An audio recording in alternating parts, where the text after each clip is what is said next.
Hello everyone, I am Dina Kurniasari. I am from Dental Therapies Department in Health Polytechnic of Semarang. Thank you for giving me the opportunity to talk.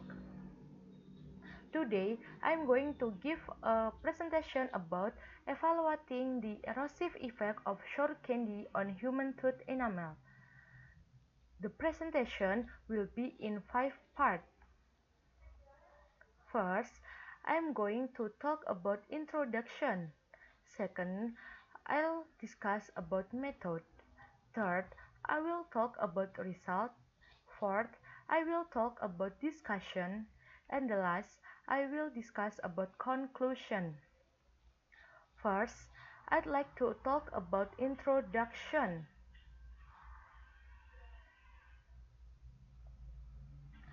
Oral disease, particularly tooth decay amongst children, youth, and adults, have remained a growing concern over the last decade in many parts of the world. The World Health Organization confirmed that 60 until 90% of children suffer from caries-associated tooth loss in various developed and developing countries, with an increased incidence of dental caries in many parts of the world.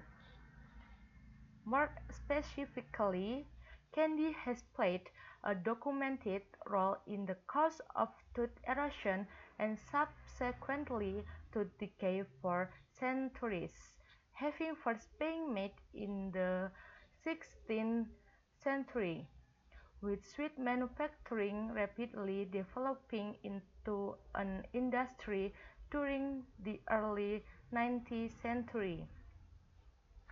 In South Africa, the expanding middle-income population are often consumers of high calories and sugar-containing diets. Nowadays, the decrease in the cost of sugar is reportedly fueling the proliferation of the candy industry. The recent proliferation of multiple food acids used as flavor again, including the advent and populism of sour candy, has added another startling dimension to the role of candy in tooth erosion and decay, especially among young children, teenagers, and young adults who are the major consumers of such candy. Interestingly, sour candy has significant types and concentration of acids to warrant an investigation of its impact on tooth enamel. Whilst sour candy has been scantily available since the early 19th century, there has been a prolific growth of this specific candy type since the latter part of 19th, where marketing drives are targeted at younger audience. Sour candy manufacturers are continually seeking advantageous innovations in the taste, modification, and duration by using higher strength and lower pH acid. In some candy formulations, up to 4 different acid blends are used. Okay, now I'd like to move on to the method. Various brands of candy were purchased from grocery stores in Durban, South Africa. The candies were differentiated and marked as sour candy and regularly candy types. The candies were subject to pH analysis by dissolving 1 gram candy and 5 ml deionized water. Sour candy pH range was predominantly between pH 2 until pH 3, whilst regular candies were predominantly between pH 4 until pH 6.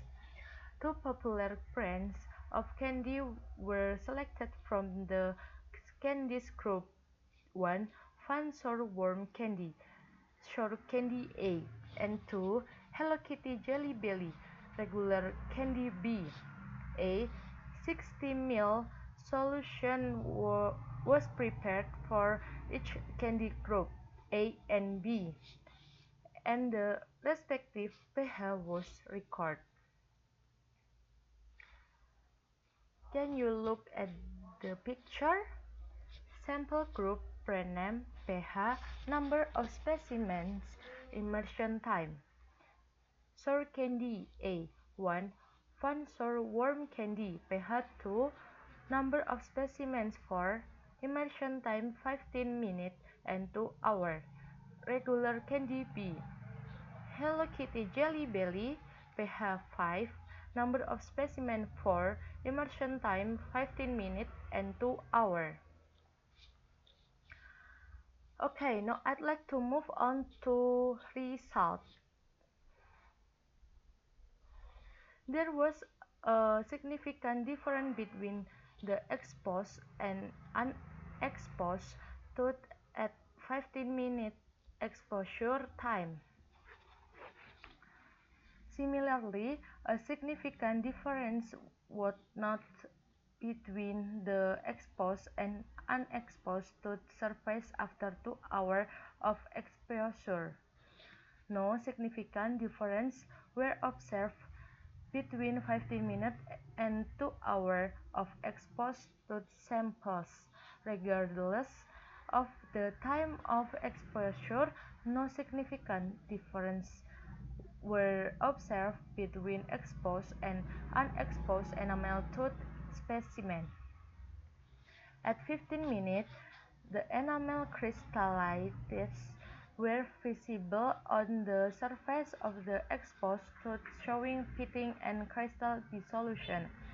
These were more evident after 2 hours of exposure, showing strong demineralization and complete erosion of the enamel prismatic structure.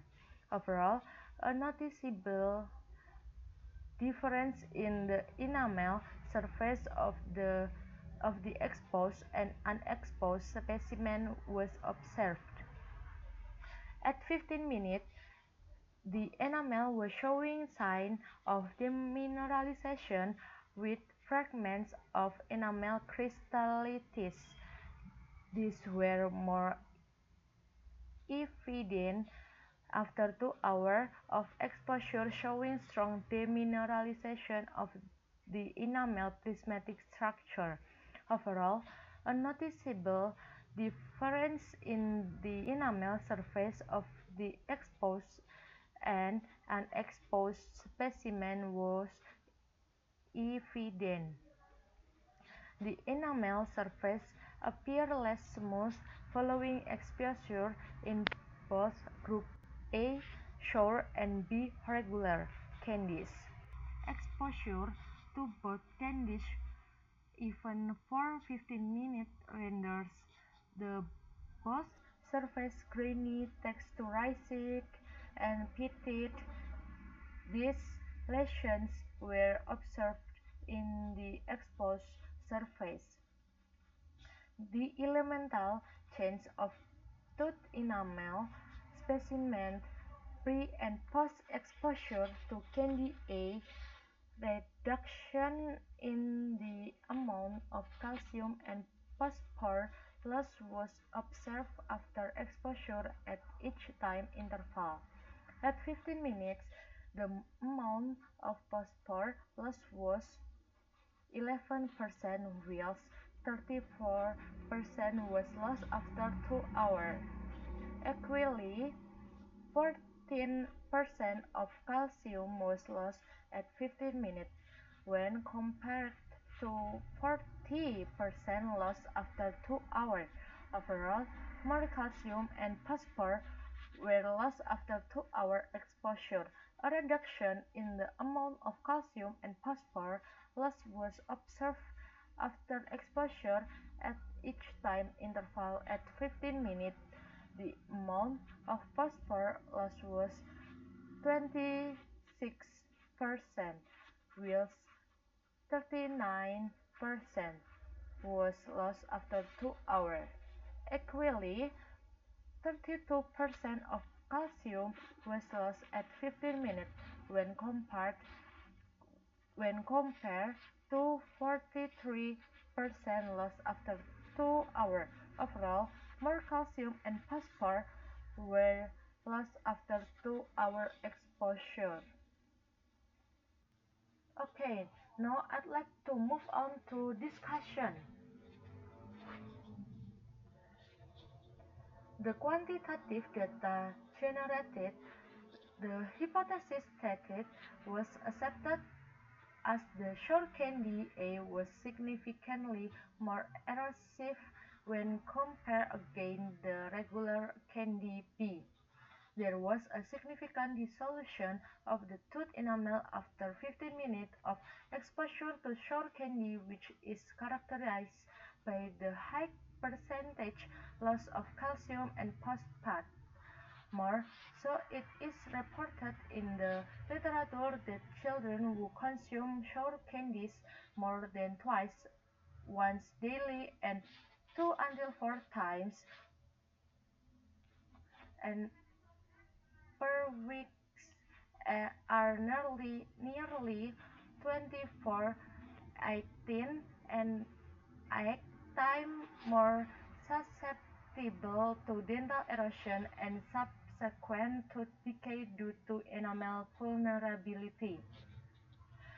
By contrast, the regular candy showed no significant difference and may be attributed to the pH of the regular candy that is close to the critical pH.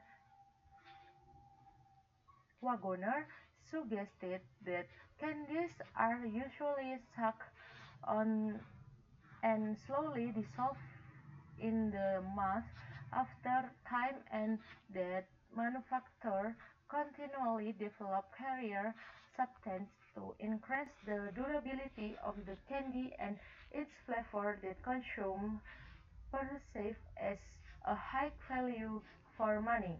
It may, therefore, be assumed that the longer exposure of sour candies in the oral environment would have greater detrimental and irrecoverable damage to teeth enamel. Moreover, a study by Wagoner et al. Observed a greater detrimental and irrecoverable damage to teeth enamel. Saliva is less likely to protect the tooth enamel against the erosive effect of sour candies due to the intensity and duration of sour candy acidic insult. The consumption time of these candies may reach 15 minutes, a period in which the oral saliva pH drops, thus failing to buffer the acidic oral environment in corroboration with Farias et al. And Lazaris et al. The frequent consumption of acidic candies like sour candy may result in irreversible enamel erosion. This identified higher consumption and proliferation of sour candies are becoming a public health concern due to their erosive potential. Consequently, and congruent to the recommendation made by Wagoner et al., oral health care providers should query the dietary behavior of their patients, particularly those associated with the consumption of sour candies. In addition, and from a public health perspective, the general public should be more informed regarding the dental risks associated with all candies, with particular reference to its acidic ingredients and the pH of such candies and the influence these have on tooth decay. Okay, now I'd like to move on to conclusion.